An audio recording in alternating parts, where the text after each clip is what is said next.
Olá, saudações do crente docente. Está no ar o CDcast, o podcast da sua lição bíblica. Eu sou o professor Fábio Maziero, estamos estudando a revista da editora Central Gospel, a Epístola aos Hebreus, a suprema revelação de Deus em Cristo. Nessa oportunidade, vamos estudar a lição 11, o caminho do santuário. Eu quero pedir a gentileza, você que nos acompanha nesse momento, que divulgue aí todo o trabalho realizado pelo crente docente. Para isso, basta dar um like, se inscrever no canal, clicar aí no sininho para você receber todas as notificações e nos acompanhe aí em todas as redes sociais. Eu quero agradecer ao pastor Edivanei Fernandes e toda a sua equipe pela honra de ministrar esta lição.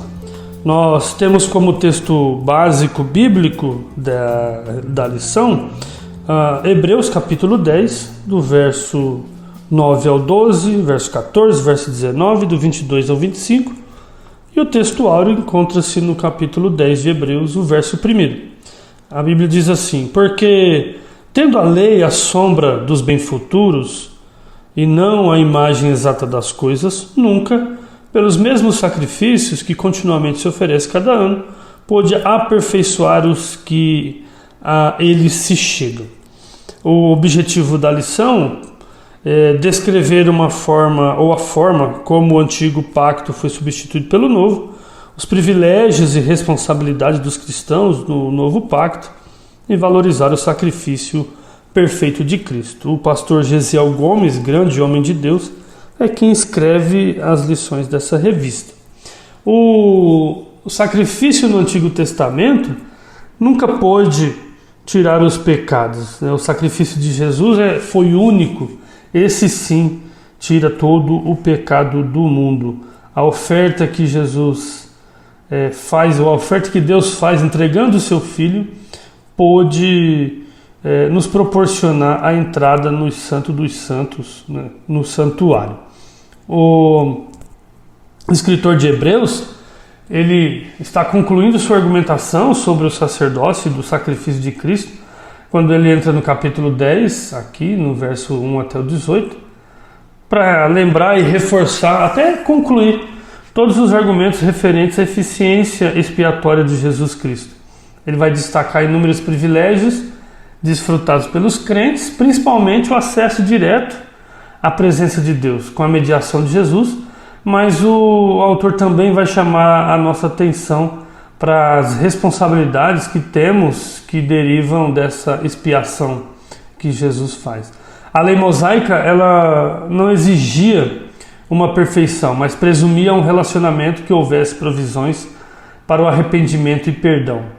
Assim também como o capítulo 16 de Levítico, é o grande capítulo da expiação do Antigo Testamento, Hebreus 9 e 10, capítulo 9 e 10, são os grandes capítulos neotestamentários da expiação. Porque o sistema levítico promulgado por meio da lei mosaica não poderia atingir a perfeição. Perfeito para sempre somente Jesus Cristo. A supremacia do sacerdócio, santuário e o sacrifício de Cristo mostrados no capítulo 7 a 9, vão demonstrar que foi decisivo, que a auto-oferta de Cristo proporciona a perfeição, porque foi em obediência à vontade de Deus. O escritor sagrado, ele aproxima do clímax da mensagem de Hebreus no capítulo 10. Ele ressalta um outro aspecto, da morte de Cristo, falando sobre o que o seu sacrifício proporciona de uma vez para sempre, não apenas o perdão, mas também a santificação de todo aquele que o aceita como Salvador, de Hebreus 10 e 10. A oferta obediente de Cristo é que aperfeiçoa os adoradores para sempre. Grandes privilégios, grandes responsabilidades o autor vai mostrar. A eficiência do sacrifício da obra expiatória de Cristo na nova aliança nos deu acesso direto à presença de Deus, nos deu graça com a mediação de Jesus. Isso é um privilégio, mas a responsabilidade agora é de cada indivíduo, ou seja, cada crente oferece o seu sacrifício de adoração e seu pedido de perdão dos pecados. Os sacrifícios eram ineficazes no Antigo Testamento para a justificação do ser humano, do homem, da mulher, porque eles eram a sombra dos bens futuros, e não uma imagem real das coisas. A sombra, ela jamais pode ser considerada uma revelação completa, no máximo um esboço da realidade. Os sacrifícios do Antigo Testamento, ou do Antigo Concerto, eles não tinham por objetivo garantir a salvação dos pecadores. O autor vai mostrar a incapacidade da lei de fornecer a expiação dos pecados e de aproximar o pecador para a adoração. A ineficácia desse derramamento de sangue ou do sangue animal, essa oferta pelo pecado, não aperfeiçoava o adorador, apenas purificava cerimonialmente. Só o sangue de Cristo é que pôde fazer isso. Hebreus 9, 22, por exemplo, a Bíblia vai dizer que quase todas as coisas, segundo a lei, se purificam com sangue. E sem derramamento de sangue, não há remissão dos pecados. Já Efésios 2,13, a Bíblia vai falar o seguinte: mas agora em Cristo Jesus, vós, que antes estáveis longe, já pelo sangue de Cristo chegaste perto. 1 de João, capítulo 1 e o verso 7, a Bíblia diz assim: mas se andarmos na luz como Ele está na luz, temos comunhão uns com os outros, e o sangue de Cristo, seu Filho, nos purifica de todo o pecado. Então Deus preparou um corpo para Jesus. O Verbo se fez carne, habitou entre nós e vimos a sua glória como a glória do unigênito do Pai, cheio de graça e de verdade. João 1,14.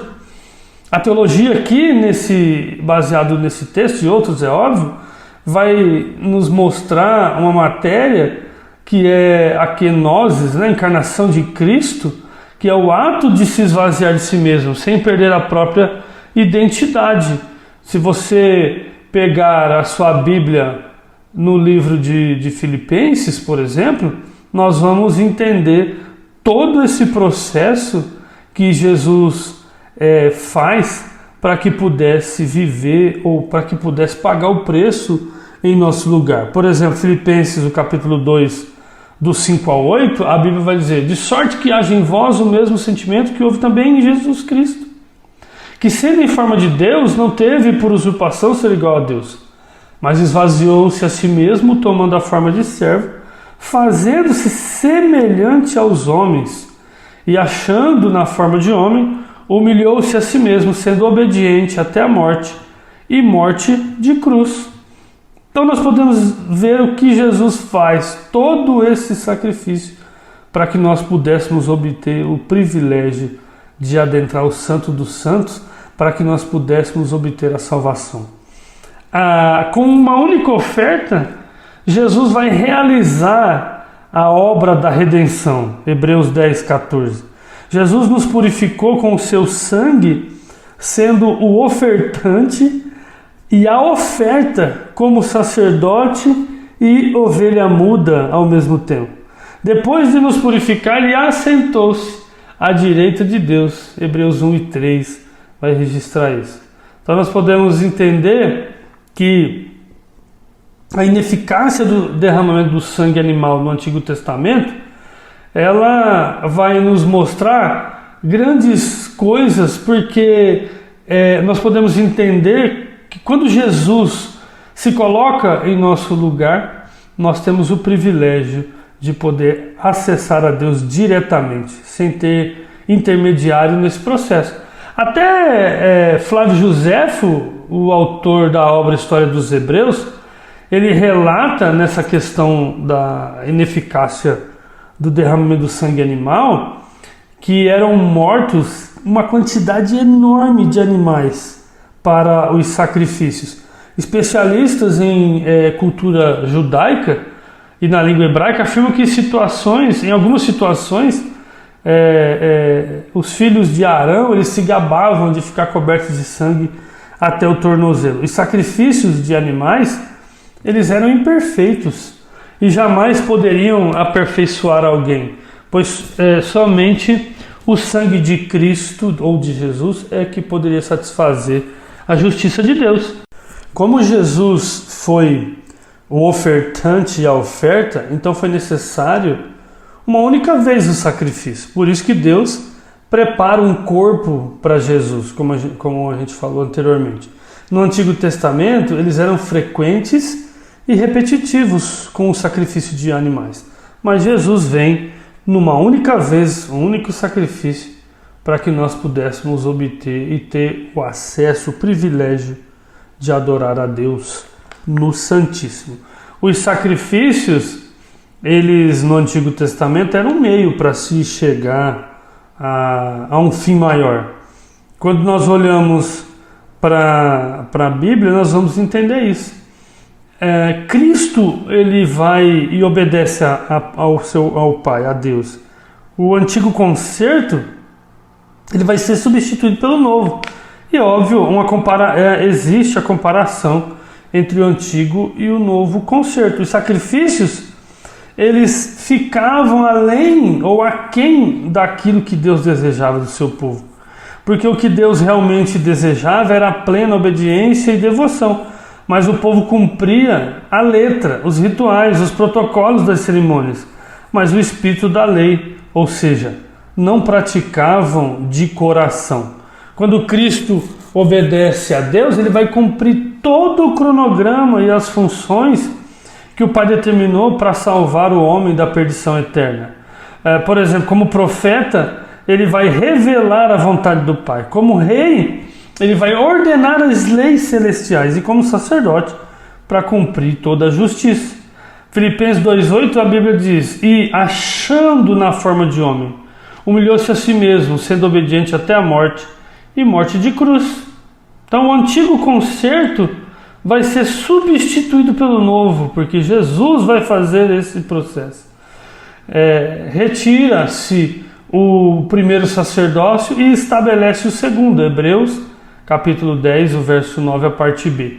Jesus vai cumprir duas instâncias que foram instituídas por Deus. A primeira, simbólico e insuficiente, retirou a maldição da aliança das obras, apagou a escrita das ordenanças cerimoniais, pregando na cruz, conforme está lá em Colossenses 2,14.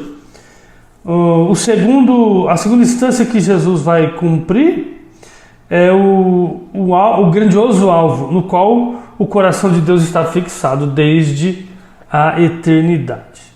A comparação entre o antigo e o novo, a lei, por exemplo, ela não proporcionava uma transformação. A graça, esse tempo novo, o novo pacto, a nova aliança, já proporciona uma transformação. Na lei, condenava o culpado, já na graça se liberta o culpado. Símbolos da realidade eram utilizados no tempo da lei. A realidade dos símbolos vai acontecer no tempo da graça, no tempo da nova aliança. Era o ministério da morte, segundo Coríntios 3,7 da lei. A lei na graça, é a lei do Espírito de vida, Romanos 8,2. Então, nessa comparação, nós podemos entender que o novo pacto ele tem muito mais benefícios do que o antigo pacto. Óbvio que teremos responsabilidades, mas o novo pacto é muito melhor do que o primeiro. A posição do sacerdote e a quantidade de sacrifícios e o propósito dessa oblação, que a Bíblia vai chamar, a posição do sacerdote, por exemplo, ele nunca poderia se sentar, porque a sua obra nunca estava completa. Já Jesus Cristo é diferente. Olha o que a Bíblia diz em Hebreus 10, do verso 11 e 12. E assim, todo sacerdote aparece cada dia, ministrando e oferecendo muitas vezes os mesmos sacrifícios, que é o que a gente está falando. A quantidade de sacrifício era incontável, que nunca poderia tirar os pecados. Aí a Bíblia vai dizer no verso 12: mas este, havendo oferecido para sempre um único sacrifício, ou seja, o propósito da oblação, do sacrifício de Cristo, um único sacrifício pelos pecados. Aí a Bíblia vai dizer assim: ele está assentado à destra de Deus. Vou repetir: mas este, havendo oferecido para sempre um único sacrifício pelos pecados, está assentado à destra de Deus.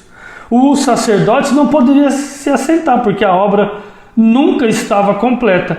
Quando Jesus vem ao mundo, passa por o que passou, morre na cruz, ressuscita e vai ao Pai, a Bíblia faz questão de dizer que ele está assentado à destra, à direita de Deus, porque a sua obra foi terminada aqui na terra. Então aí sim ele pôde se assentar. Então o sacrifício eficaz de Cristo. Os sacerdotes que permaneciam em pé, para os irmãos terem uma ideia, ministrando, eles contrastam com o Jesus assentado.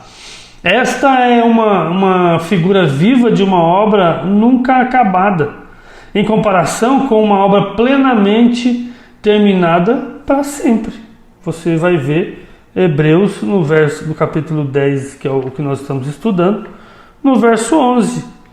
A Bíblia vai dizer, que é o que a gente acabou de ler, que ele nunca poderia se assentar, mas Jesus está assentado à direita do Pai, porque a obra foi completa. Nós podemos entender que o sacrifício de Cristo, oferecido uma única vez, nos dá a certeza da eterna salvação pela fé em Cristo, pelo seu nome. Foi um único sacrifício. Foi esse sacrifício que nós podemos entender a grandeza da misericórdia de Deus.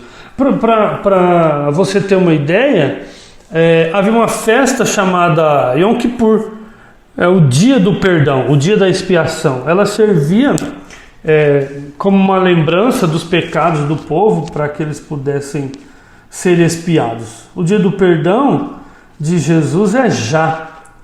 Basta nos arrependermos e confessarmos diante dele. Veja o seguinte: o judeu precisava de uma festa uma vez ao ano para que pudesse ser considerado, e Yom Kippur ele era dito como o dia do perdão ou o dia da expiação, que era celebrado lá no 10º dia do mês de Tisrei, se não me engano, de acordo com o calendário hebraico, que geralmente cai lá em setembro, outubro mais ou menos. Mas a crença era que Deus julgava ou julga o destino de cada pessoa e escrevia no livro da vida ou no livro da morte para o próximo ano. Por essa razão, os judeus eles pedem perdão por seus pecados, fazendo promessas de arrependimento, buscam a reconciliação com Deus e tal. O povo, é interessante que havia essa necessidade de uma festa por ano, para que pudesse ser, e era considerado sagrado. Era uma das festas mais sagradas para os judeus, esse processo do Yom Kippur. Já no novo pacto, o dia do perdão é já, como eu falei. O dia do perdão de Jesus é já, é agora. Você tem o privilégio, a oportunidade de, nesse momento, se você tem algo, se você precisa do perdão de Deus, é só você pedir. Você tem acesso livre através do novo pacto. Isso faz parte dos privilégios. A Bíblia vai nos mostrar essa exortação também sobre a perseverança. Mas aí você pode perguntar assim: qual a definição de perseverança? O dicionário vai dizer que é constância, firmeza, persistência, continuar, prosseguir, ou seja, conservar-se, manter-se firme e decidido, sem mudar ou sem variar de objetivo, prosseguir para o alvo. A qualidade da pessoa persistente é aquela pessoa que não desiste jamais. Perseverar é conquistar os seus objetivos devido ao fato de manter-se firme e fiel aos seus ideais. Então, é nesse propósito que o crente precisa entender e agir. Nós precisamos perseverar.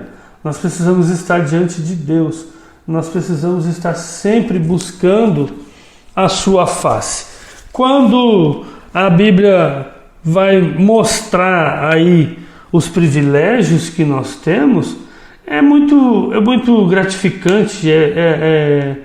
A palavra já diz tudo, né?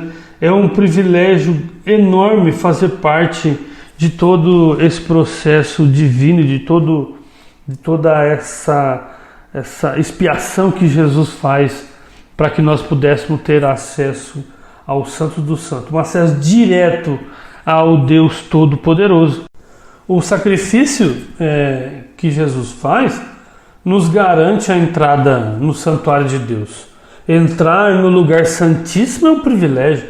Aproximar-se de Cristo com um coração sincero, permanecermos firmes na nossa fé, não deixar de reunir-se com outros cristãos e encorajar-se mutuamente. No antigo pacto, por exemplo, não poderíamos adentrar o santuário, só podíamos chegar até o pátio. Quando reconhecemos que somos pecadores e identificamos que o sacrifício de Jesus pelos nossos pecados abriu caminho para o santuário de Deus, passamos a ter acesso ao Pai e comunhão com Ele.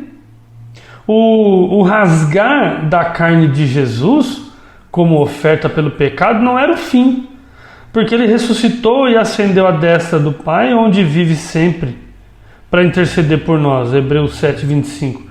Assim temos um grande sacerdote sobre a casa de Deus, que não só provê o novo e vivo caminho, mas nos acompanha para dentro e permanece conosco. O caminho é vivo, porque o Criador e guia do caminho está vivo.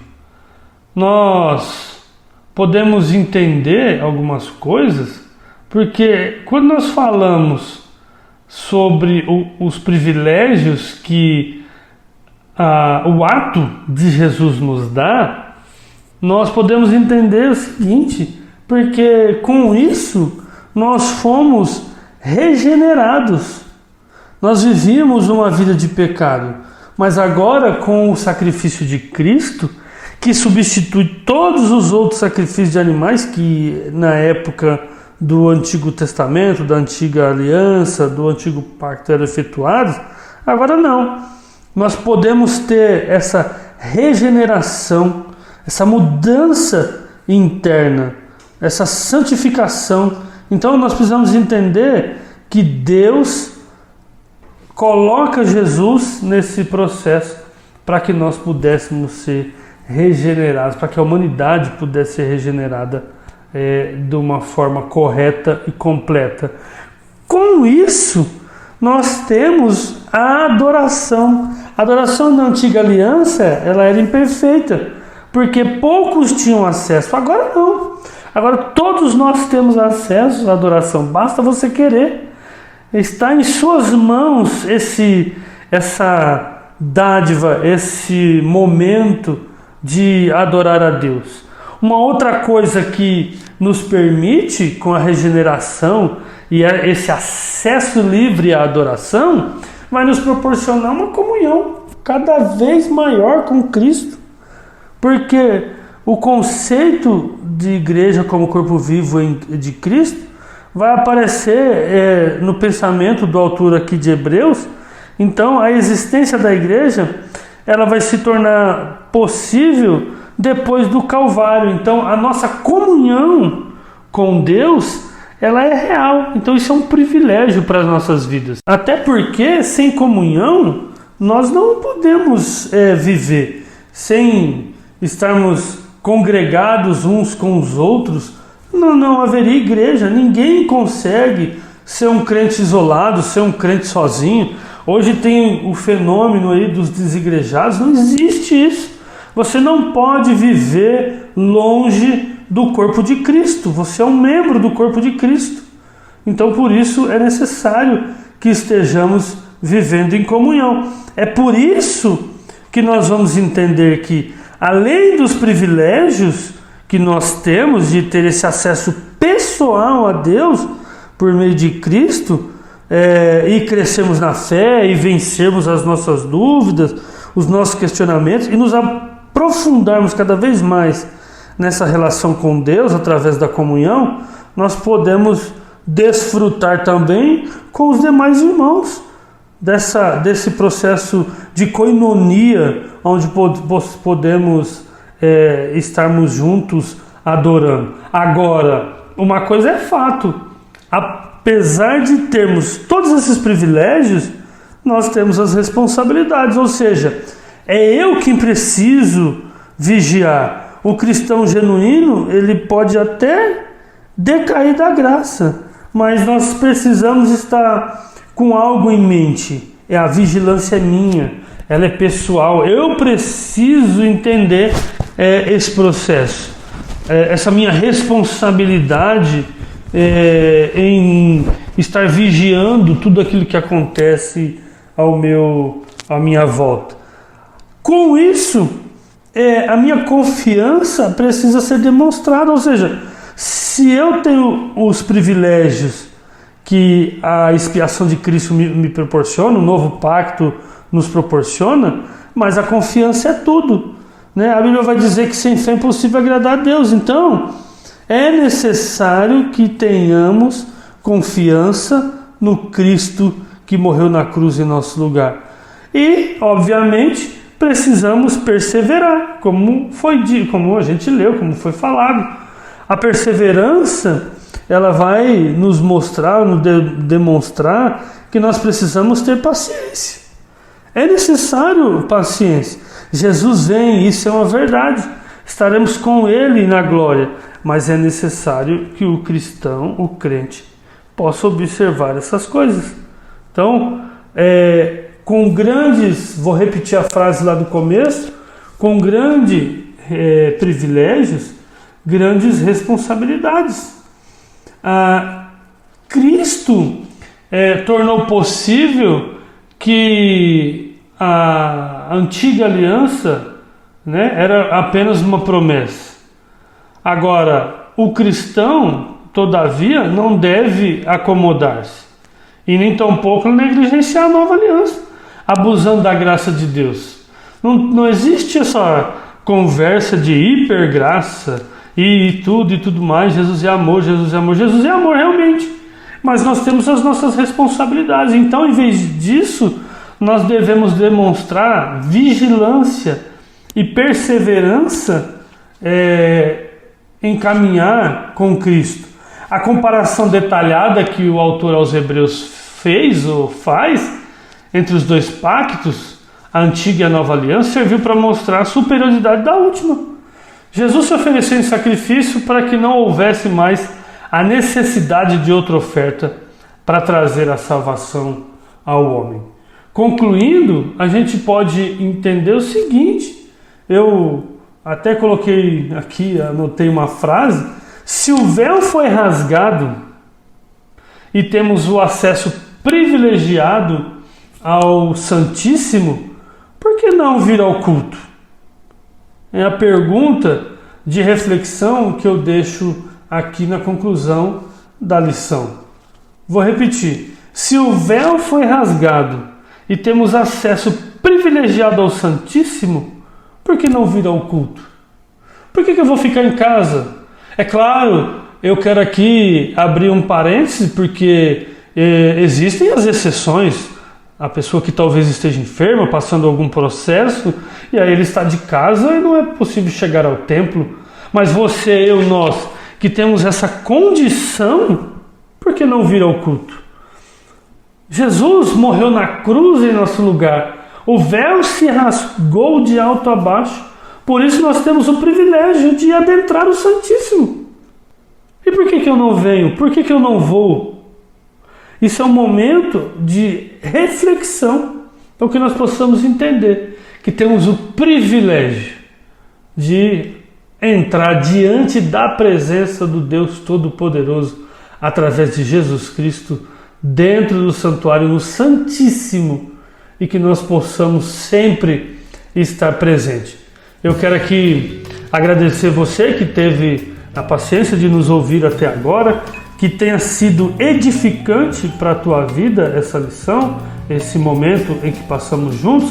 E eu te convido, vá lá no Instagram, @crentedocente, no Facebook pelo endereço facebook.com/crentedocente, e aqui no canal do YouTube. Ative aí o sininho, dê um like, se inscreva no canal para que você possa sempre receber aquilo que tem de novidade do Crente Docente. Deus abençoe a sua vida, Deus abençoe a tua casa, em nome de Jesus. Amém e amém.